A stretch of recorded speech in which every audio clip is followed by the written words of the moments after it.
Maratha OBC संघर्ष पेटलेल्या बीड जिल्ह्यात सध्या एका नवीन चर्चेला उधाण आलं आहे। बीड शहरात मराठा आंदोलकांनी ओबीसी नेते जयदत्त क्षीरसागर यांच्या कार्यालय आणि बंगल्याची जाळपोळ केली होती।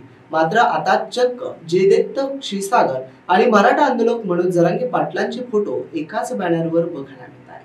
छत्रपती शिवाजी महाराज चौक, माडे कॉम्प्लेक्स, नगर रोड यासह विविध ठिकाणी ही बॅनरबाजी करण्यात आली आहे। चौकाचौकातील बॅनरबाजी पाहून अनेकांच्या भुवया उंचावल्या।